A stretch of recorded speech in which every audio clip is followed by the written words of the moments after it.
Films d'action, comédie, avant-première, dessins animés. Retrouvez le meilleur des films du moment dans votre cinéma intercommunal Espace Méliès à Lure. Programmation complète sur l'appli mobile Cinéma Espace Méliès et sur nos réseaux sociaux. Comptoise Radio, conseil d'experts.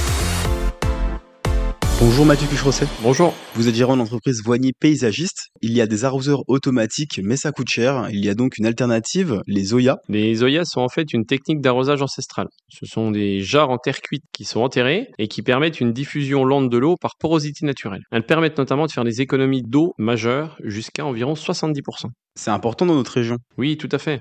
On se rend compte que le climat local est en plein changement. Les étés sont de plus en plus chauds et secs et on a besoin de préserver, bien sûr, nos ressources en eau. Les Zoya sont une réponse concrète aux sécheresses récurrentes. On choisit ces Zoya en fonction de nos besoins. Les petits Zoya sont plutôt adaptés aux jardinières, aux pots, vont faire à peu près 1 litre. Et les Zoya moyens de 3 à 5 litres vont être plus adaptés aux potagers et aux massifs. Et pour les arbres et fruitiers, on va en trouver jusqu'à 10 litres. Il faut simplement les enterrer près des plantes qui nécessitent des arrosages, laisser dépasser le col hors du sol et remplir à peu près toutes les semaines. Et c'est vraiment par diffusion lente que l'eau va se propager dans les racines des plantes. C'est là qu'on a un effet important, c'est que l'eau doit vraiment être intégrée par les plantes. Mais ça demande de l'entretien tout ça, non? Pour l'entretien, un simple rinçage annuel suffira. Une vérification hivernale et une vidange pour éviter le gel et les fissures. Les avantages principaux quand même de ces Zoya permettent d'avoir une économie d'eau considérable, une humidité constante au pied des plantes et on réduit finalement ce qu'on appelle le stress hydrique de la plante en période sèche. On va aussi permettre de limiter significativement le désherbage par le fait qu'on n'ait pas d'eau en surface. Merci Mathieu Cucherosset, gérant d'entreprise Voignier Paysagiste. Merci.